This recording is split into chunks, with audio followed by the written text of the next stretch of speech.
Welcome to the Winning with Shopify podcast. This is the podcast to help you scale your Shopify store into a money-making machine. Influencer marketing can deliver a high ROI and potentially turn your product into a success. But how do you start working with influencers? It's easy. Download the Affluencer app to your Shopify store. Affluencer has over 20,000 influencers looking to work with brands just like yours. And affordable micro-influencers can deliver great results on a shoestring budget. Affluencer is offering a free exclusive influencer strategy session to Winning with Shopify listeners to discuss your product and the best influencers for your business. Book your session at affluencer.com/WWS.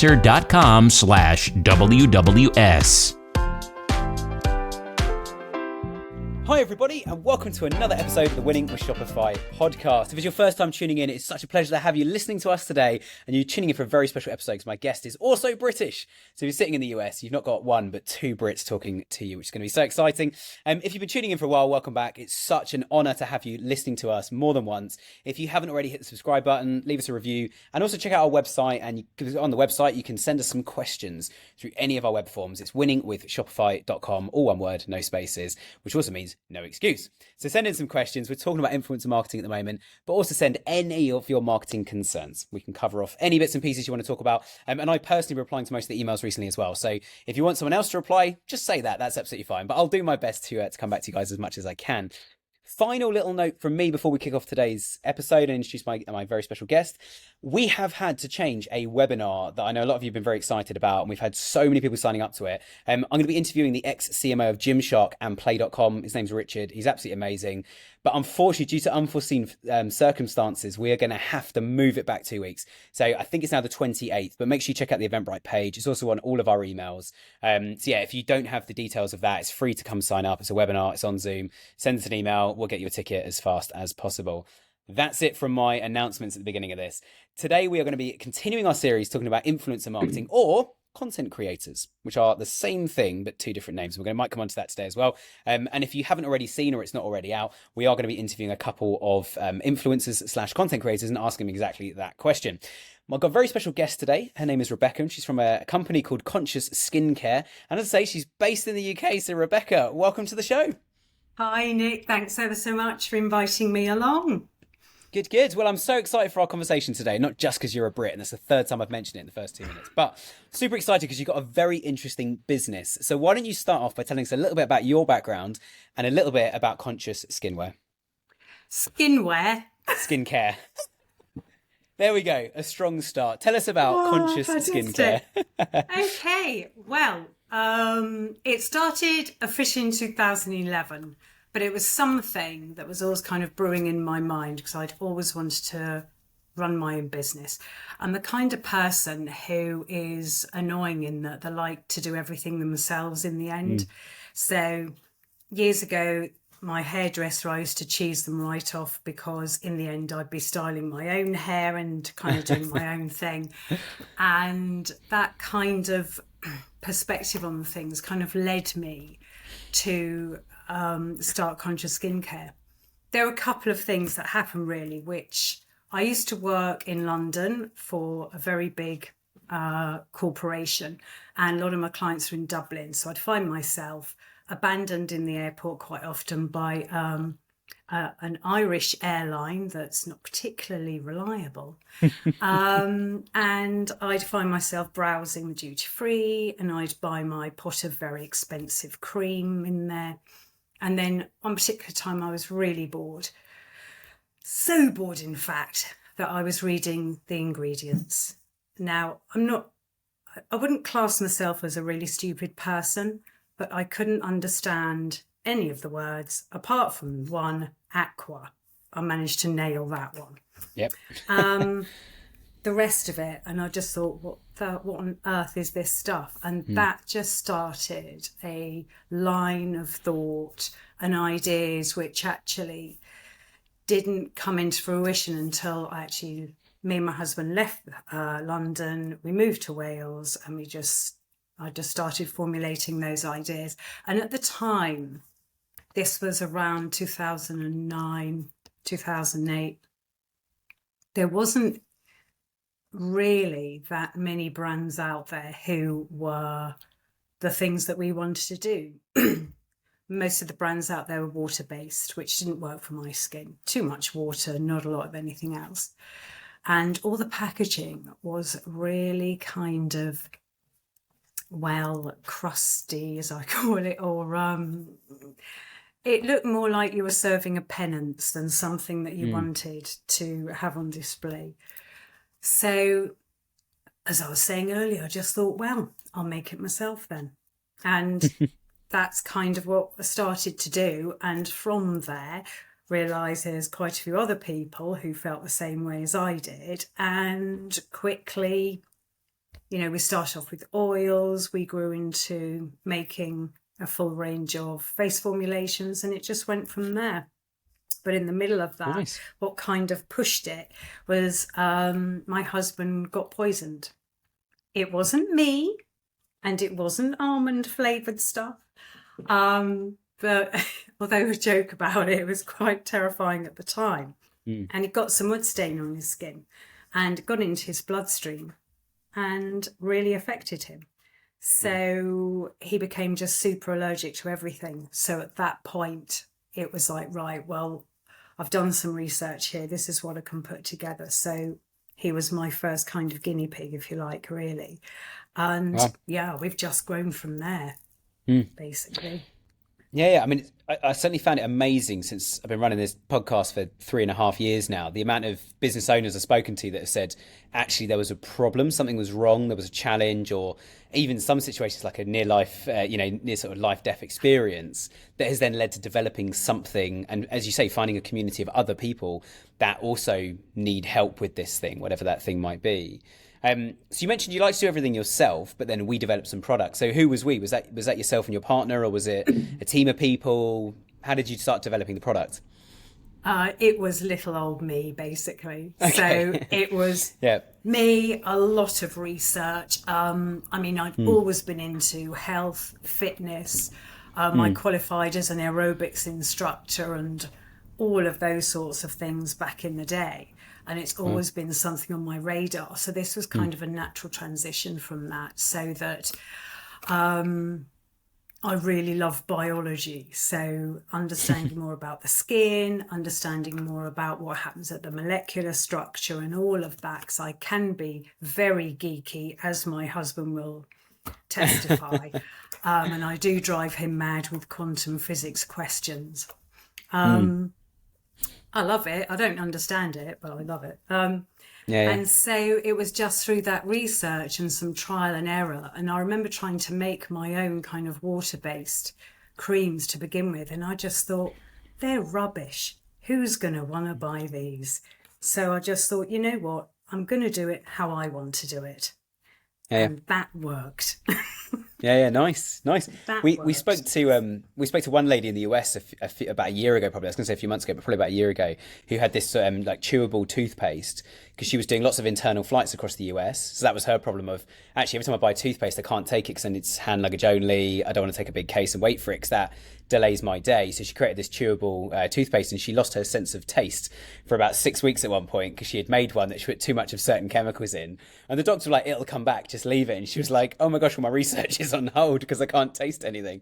So she had no idea what she was eating and drinking the whole time. So I'm sure you've had a few situations like that. But I guess a really good question to ask that we were discussing before we started recording, like, we don't quite know who put this question in, whether it's someone from Affluencer or someone from my team. But if you could go back and ask yourself or tell yourself something or give yourself some information many, many years ago when you first started the business, what would you go back and say to your past self? What would you advise? Well, how long have you got? Because the list is long. There are so many things that, you just say. I mean, we say it now. We said it today, earlier today. Oh, I wish we'd thought of that, when we first started out. Oh, I wish we'd done that. And the thing is, though, hindsight is so easy. And it's easy to kind of beat yourself up about stuff all the time and think, why didn't I see that coming? Why didn't I do this? But you don't know. None of us know. It's like trying to back the winning horse. Yep. I think a couple of the themes which really do resonate with me, and these terms are terms I hear a lot more vocalized now, which one is around self-limiting beliefs. And that is where, for us, because I thought we started this out small scale, we just thought about, we'll just make a few products, we'll sell a few things. It was like a second career. And I think around that was just a lack of confidence around that, even though I had people buying it, believing that actually there was more in it than what I thought. So I was kind of keep hiding it away. And I'm a bit sad because even up until a few years ago, whenever a cream or anything went out the door, I felt I had such a personal relationship with it. It sounds bonkers, I know, but it was like just too personal. And sometimes, and certainly in business, you have to learn to step away. You do. Absolutely. I do have quite a thick skin, but it's a bit like sometimes when you've made something, say you've made a cake and you take it round to a friend's, you're watching their face subconsciously in case they're like, I'm trying to get rid of it, So it's always like, will they like it? Even though I've made this cream, this is about the 10,000th time I've made it. Yeah. So those self-limiting beliefs run along, as well as imposter syndrome. And that is just something that is just there, where you can't quite believe some of the opportunities that have come your way. Oh, surely I'm not worthy. But I think if you think to yourself at the beginning, I'm just going to, those emotions are going to happen, but I'm going to push them aside and I'm going to be really kind of logic minded about it, then I think that just widens the opportunities. And we've certainly found that as time's gone on, that if I put those kind of doubts aside, then the horizons really widen. Certainly in the agency world that I'm in, a lot of us use the phrases like feast and famine. And sometimes I think when you're in a feast season, sometimes you're like, no, we can't have another new client, or we can't have another success story, or we can't have another major news outlet wanting to talk to us. We've only got 10 people in the team or 20 people. But you learn after a while. It's like you get on your surfboard and get on that wave as fast as you can, because at some point that wave's going to crash. And when it crashes, the more you've earned before it crashes, the better. And then you go into that feast period, and and I guess as a retailer, it's probably, bringing it around to marketing, it's probably very similar for you guys in terms of you must have certain peak seasons, you must have seasonal products that are, I assume there's, sun cream care or after sun care, that kind of stuff in the summer versus winter. I remember that famous advert we had in the UK of, I think it was Nivea for men, that was like, winter hates your face. Yeah. Which I thought was brilliant. So how seasonal is your marketing then? Like, how much does that tend to change throughout the year as time goes on? Our current offering, our range, is pretty steady because all our face products, they cater for 4 different skin types.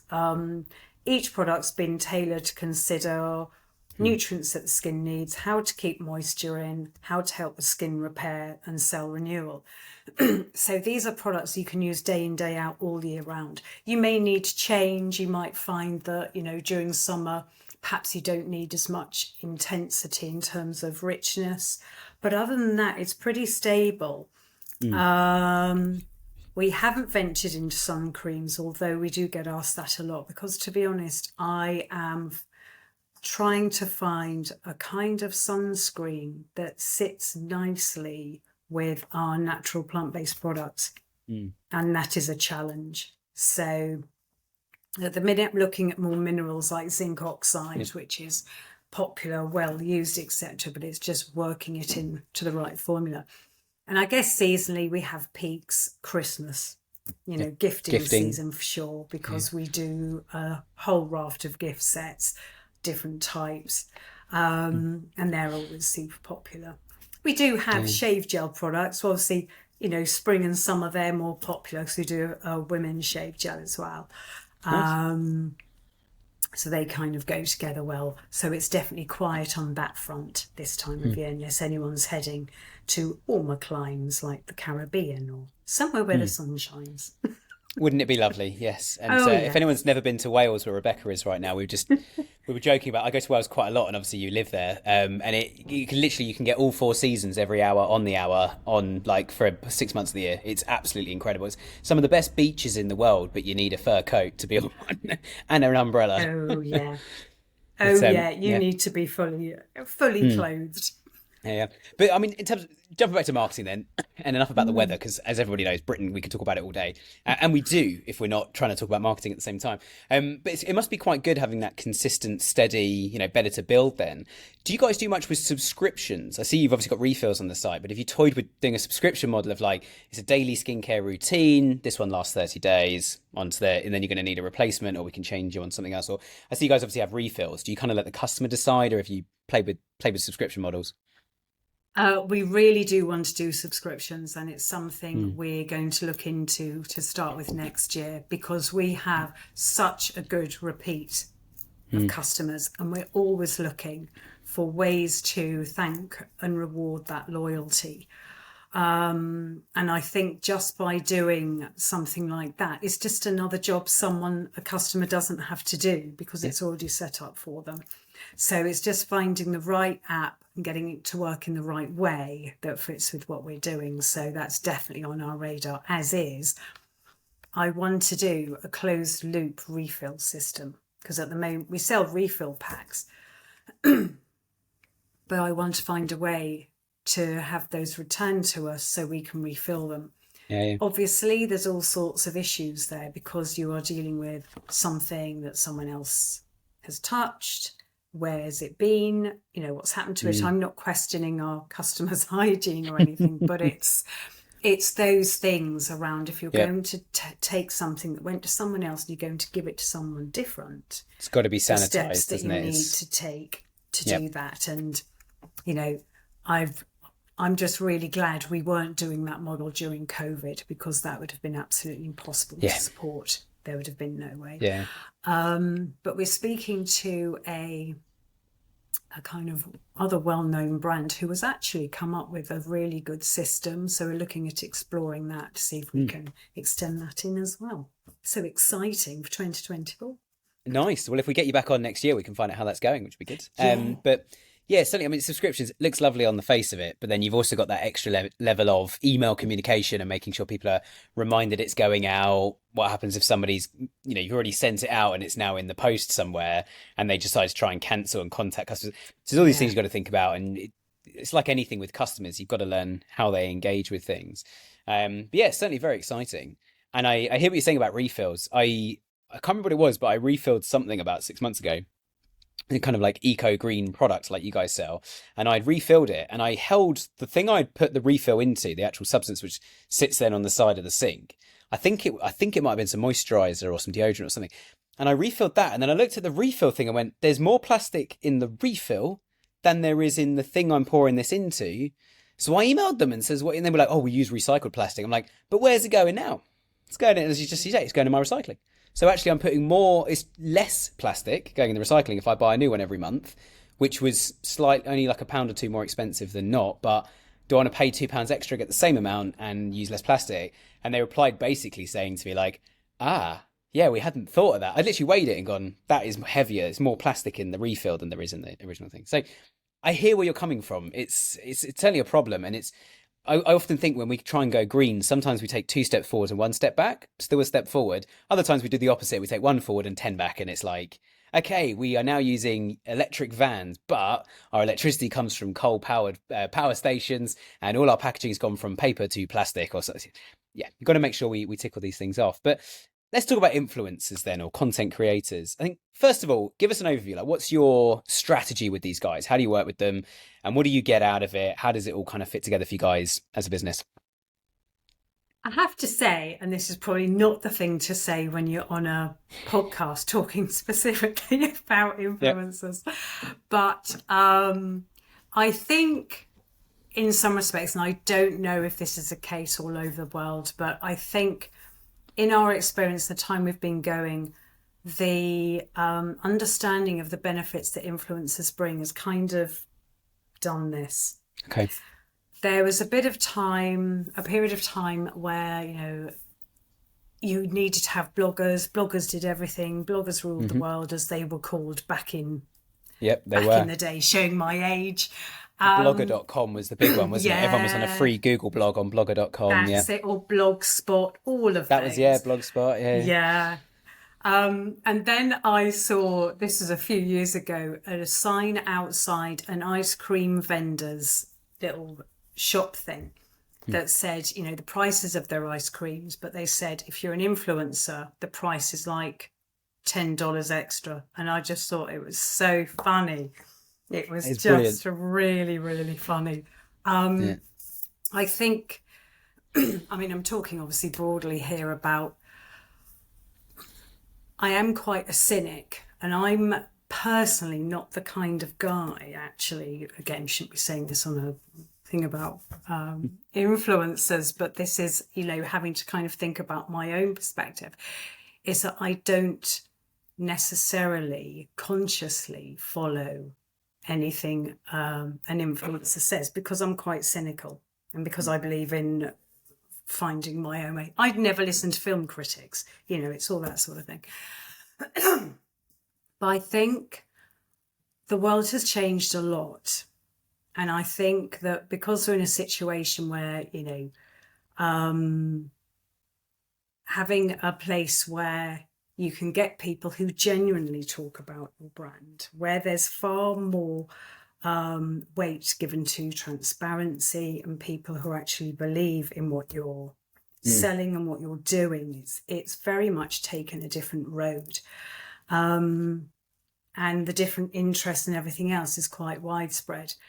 So over the years, I mean, yes, we started off with bloggers and now we're moving more into influencers and how we work with them. And for us, really, the primary thing has to be, this is actually where the affluence that's been really helpful, is in finding those influencers who are the right people, because it is such an enormous task and very time consuming to go out there and just find. Yep. And then you've got to work through all the fake. You've got to work through the fake accounts. You've got to work through the fake engagement, you know, engagement, the likes and, you know, all the bot stuff. So it's not a kind of clean game. And as I said earlier, you know, we personally, I use Affluence, and through there have been able to kind of cut through some of that noise to find influencers who actually, this is what they do, they're good at it, you can see their feeds, you have some kind of validation of their engagement rates, etc., which is hugely important. I mean, if I'm honest, if I look each influencers' accounts and I look at them all, including Linktree and all the socials, if they hide how many likes, etc., then they're not someone I'm going to post or ask to work with, because I think if you can't be honest about how many likes or dislikes you've got, then, you know, I have to believe that you're going to be honest about everything else. And the most essential thing for us is that they're on brand. It's no good if we have a load of influencers. You know, I do a collab, loads of influencers apply, and even though within that I will specify what I'm looking for and the interest, if they, you know, if they spend their time promoting cheap, fast fashion, for instance, or makeup brands that I know damn well is laden with chemicals and tested on animals, well, that's not going to be the person that we could work with, because it's so off-brand. It doesn't make any sense. So I think it's just that side about being really careful and taking the time to do your homework on that. I think equally as well with the influencers that we've got good relationships with, I think it's really sad actually when I hear stories of how some brands have treated them. And I really do feel for them, because I think it takes time. You know, you go out, you know, you respond to collabs, hopefully you'll get engaged, you get the product, you know, then you've got to spend some time looking at the product, trying it out, finding out stuff about it, giving it a test, and then doing the video or whatever you're going to do. And that all takes time. God knows, if I'm just doing a video, it takes me hours. So I wouldn't make any money at all as an influencer, because it would just cost too much in time. But, it's just that appreciating the value that they bring, and, thinking about, it's kind of a relationship. It's kind of a marriage, really, in how we try and approach and find the right partners for us. And then when we found the right kind of partner, that we like to keep that going, know, and develop that relationship. Their viewers, their followers then, kind of get used to us, and it just kind of keeps building and building. And that's really the approach that we like to take. It does take time. I won't lie, it takes a long while to get there, but that's something that we're going to carry on doing now through, into next year, just finding more and more of the kind of right on message people. Yeah, I appreciate your honesty on it as well, because I think it's easy enough to come on a podcast like this and just for brands to say like, oh, it's lovely. Don't you love influencers? Aren't they fantastic? Hence why we've got you on, is we don't want the sort of nodding dogs. We want to actually talk about some of the real problems. I know quite a few influencers, or as they like to, a lot of them like to be called, but not all of them. Some of them do like being called influencers. Some like to be called content creators, which I think is an interesting topic. And I'd love to get your view on that in a minute. But I certainly think, like, as you say, it's quite hard to find them. And there's a lot of fakes out there. I think one of the most terrifying news stories I think I ever read on this, which kind of told us all what we already knew, was when Twitter got rid of bots from Twitter, and Twitter decreased by 50% in size overnight. Like, they literally was 50% of accounts. It was several years ago. It would have been around sort of 2020, I think it was, 2021. But they got rid of 50% of the accounts because they said, we're going to get rid of anyone we know is fake or a bot or whatever. And you're like, oh my gosh, that's a lot of people. I've heard of one Meta account, 2 Instagram accounts be hacked in the last week alone. One of them was a small local school project. We've been helping some kids in the local school with a project they're running with their marketing communications on it. And they said, oh yeah, our Instagram got hacked, and now it follows all these naughty adult influencers on Instagram. And we were like, you guys are legally allowed to be on Instagram. None of you're all sort of 16, 17. They were lower sixth, as we call it in the UK. So 16, 17, and you've been exposed to all of that. That is not okay. So we reached out to Meta on their behalf, and I'm waiting to hear back. But I think there's so much fake stuff out there. And then you look at a brand like yours, where you're trying to be authentic and trying to have that genuine, authentic and true connection. I think you're right to go through all of those hoops. And I think if you found 2 good influencers a year instead of 20 average ones, that's a better story, because in 10 years, you're going to have 20 amazing ones. And it's interesting, I haven't met an influencer or content creator yet who hasn't said to me that they only want to do a single project. Who has said that they only ever want to do single projects with brands. They love working with brands long term. Like, people who are out adventuring like to wear the same kit all the time and show how good it is, and then announce like, oh, I've got an upgrade. They've just created another one. How exciting. And work with the same brands over and over, or go on the same sort of tours with a travel company and showing what amazing tours you can go on without using planes. It's things like that that are pretty cool and starting to change the planet. I guess one thing then, so you mentioned about people showing likes, you've mentioned about people talking about promoting skincare products that do have bad chemicals in them, and it's like, well, you're immediately off brand. What are some of the things you look for then that is on brand? And I know you said it's quite a long manual process. Is there anything you can do to speed that up? If you were to want to scale the business, I know this is probably the $1 million question for you guys.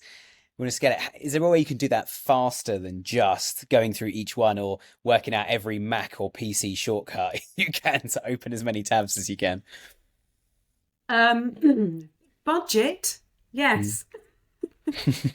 But, like a lot of brands of our size, we don't have deep marketing pockets. And in our experience of working with marketing agencies, whether it's to do run Google ads, Facebook ads, whatever, unfortunately has been a bit of a disaster, because they kind of get paid anyway, but we're left with the result. And it's that thing around, you have to kiss a lot of frogs before you find your prince or princess in the here's your dream marketing agency. And so from that perspective, unless you've got an awful lot of money and you can go and buy the services of a very well-known Mm. 100% success. Well, none of them are 100% success rate, but you know No, what none I of us mean. are. No, Yeah. no. And unfortunately, believe me, if I could find a shortcut, I would. I mean, in some respects, the things I look at, one key place to look is our competitors, and have a nose around who our competitors are using. I don't want to tread on competitors' toes, but it just gives you a feel for who they're using, and then looking at some of the accounts that those people liking, who are they, and just getting a sense of a bit of a community. So looking into that.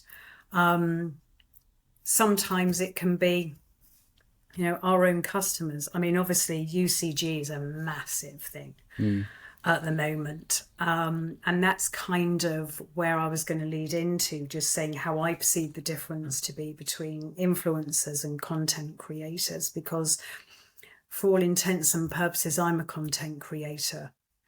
And maybe I could call myself an influencer because I wave this flag of, cleaner lifestyle, sustainable living, organic skincare, but I'm not out and out trying to persuade people as my primary thing that, you should buy this, you should do that. Maybe I should. Maybe I'm missing a trick. But, I don't believe in kind of hard sales on people as a way to kind of win hearts. But I would say for me, an influencer, I think content creator or creation is part of what they do. But for me, ultimately, what you're trying to buy from them is their influence. And I don't know if influencers feel that somehow that term is detrimental to what they do. And I hope not, because actually I think it's a very important role. I think it's more important. I think being called a content creator actually devalues it, because there is a skill in being an influencer. There's a much, much greater skill in trying to persuade people on camera or on video to buy or, try something they've never done before. And if you can do that and do it well, then that's a really good skill. And not everyone has that skill at all.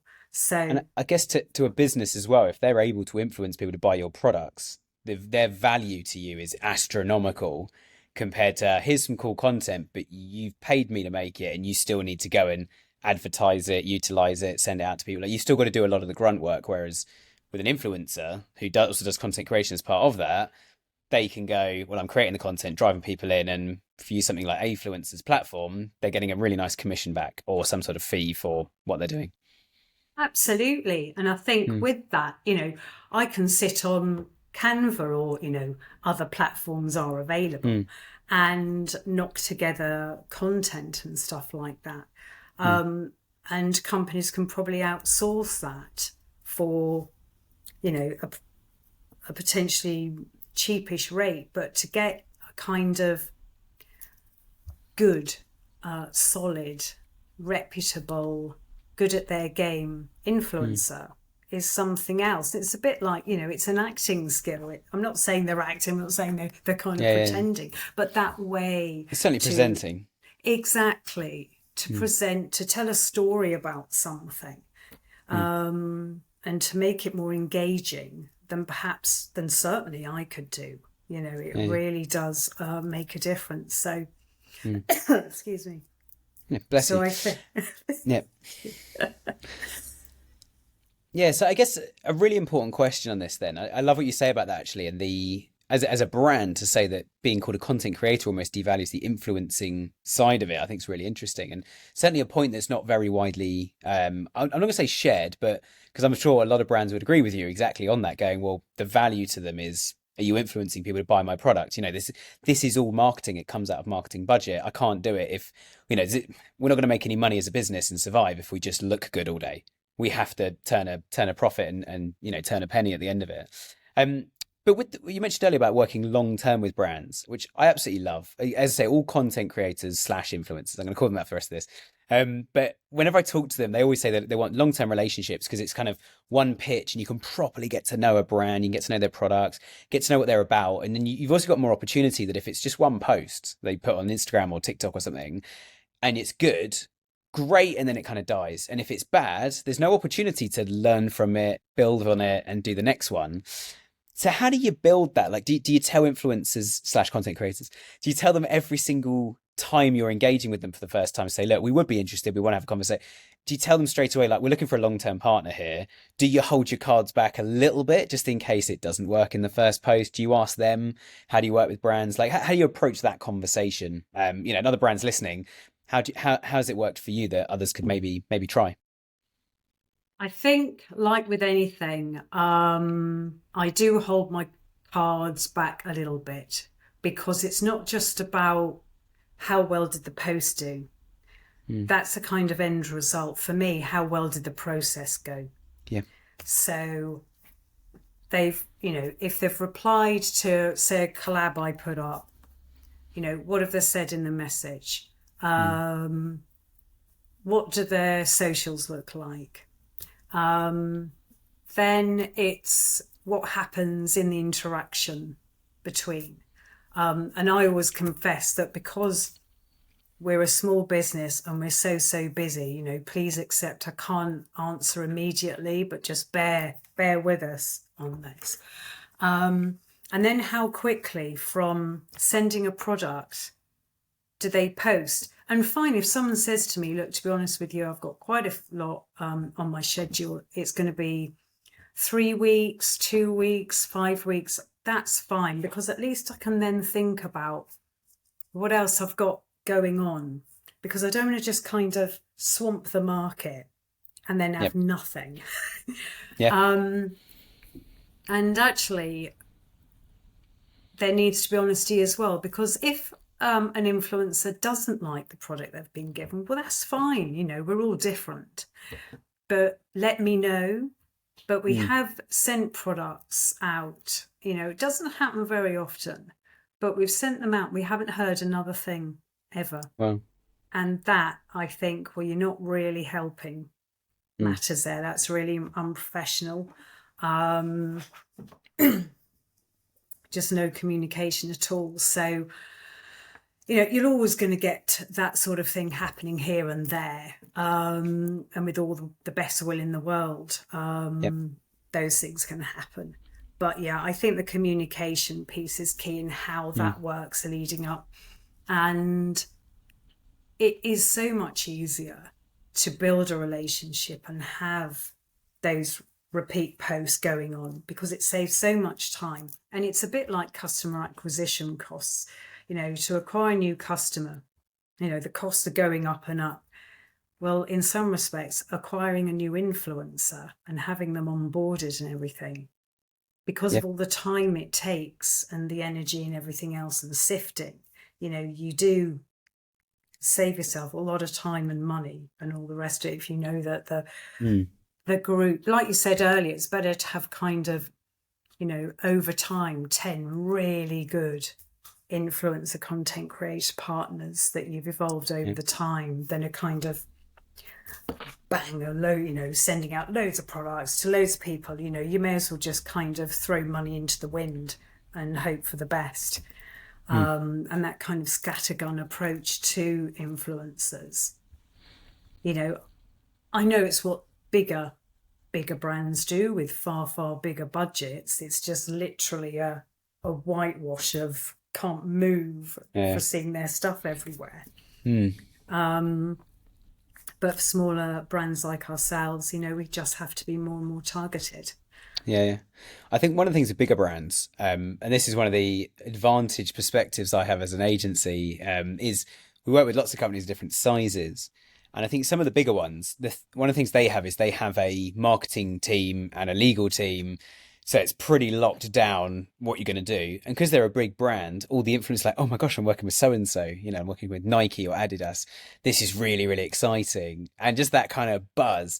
So I think with smaller brands, the way you guys compete against that, I think it has to be a sniper approach. It has to be kind of the few and far between.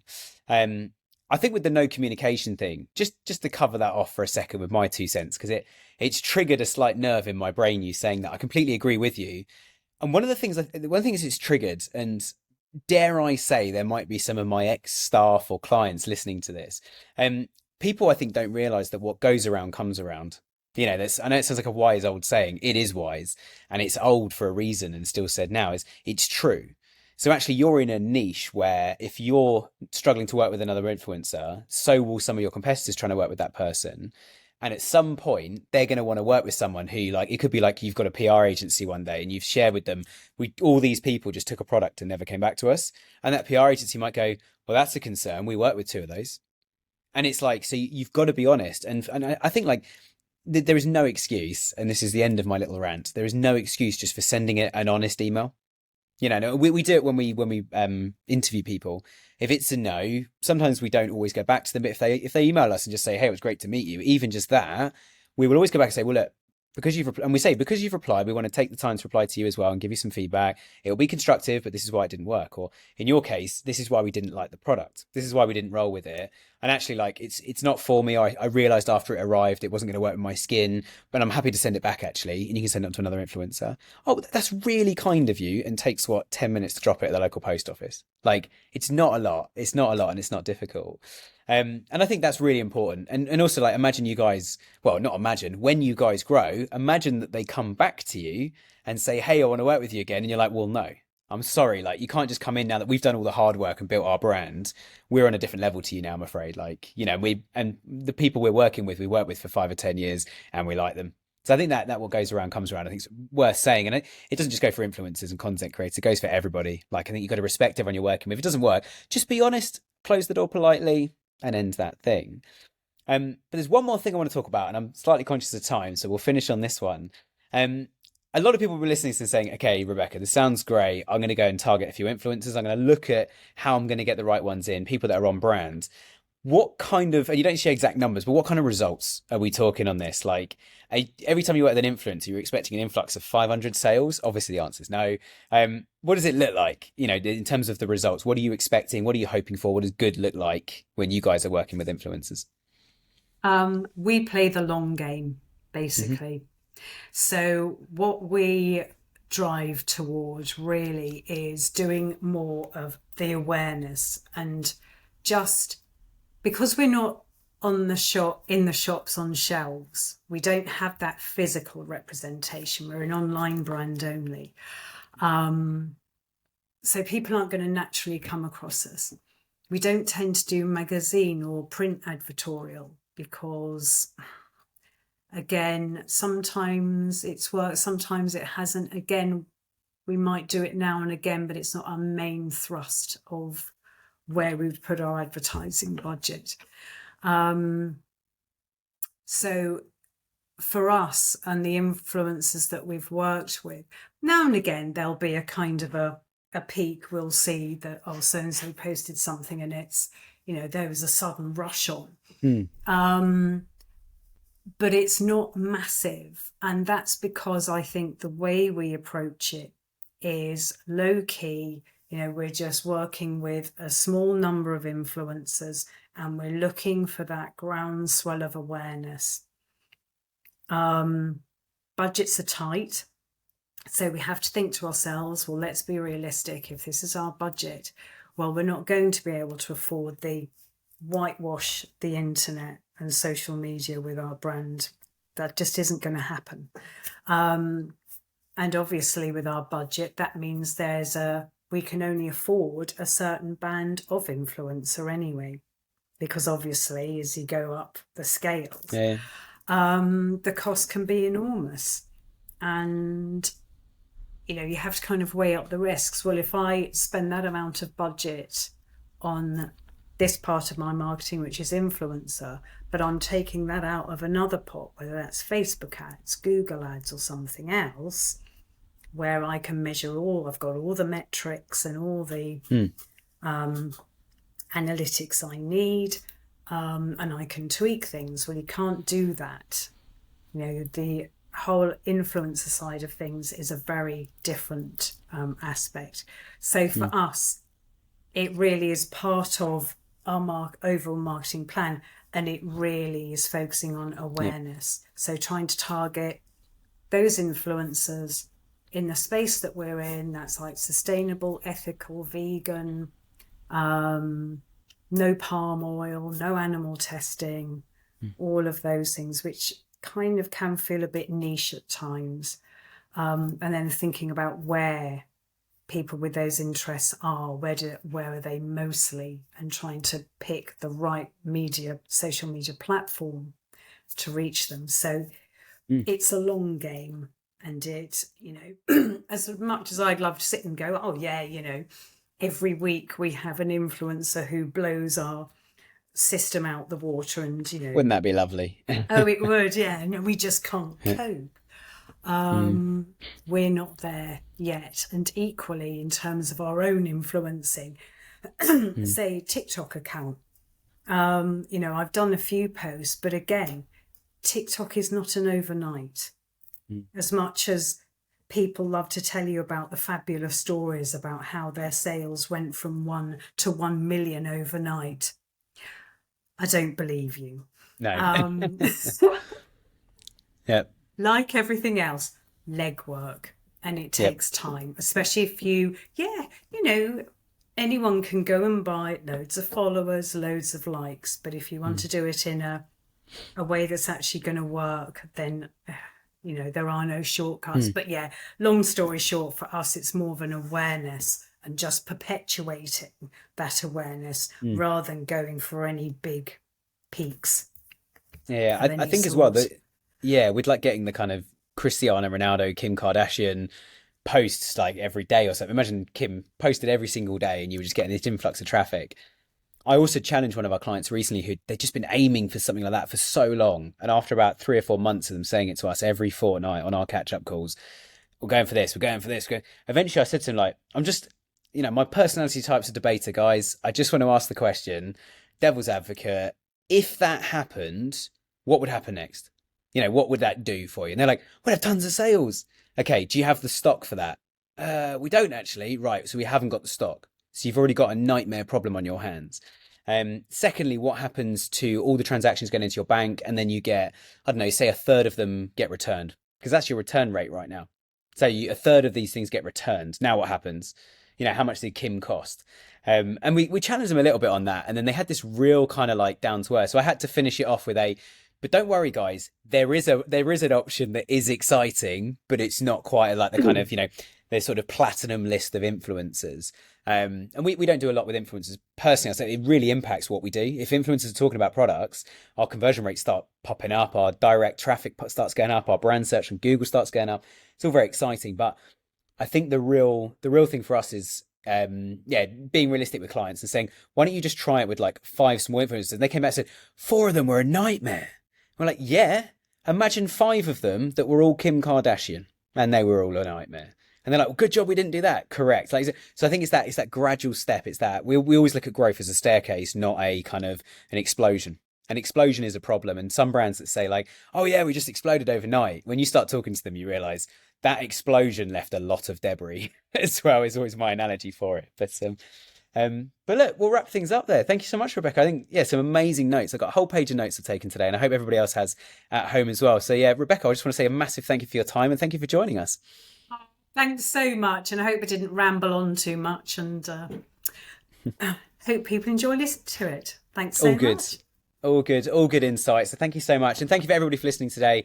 If you have first time listening, make sure you check us out every Friday. We post pretty much every Friday. If we don't, it's normally my fault. So you can email me and blame me. But every Friday. So check out the podcast again next Friday. Thanks for tuning in. We hope to see you again next time.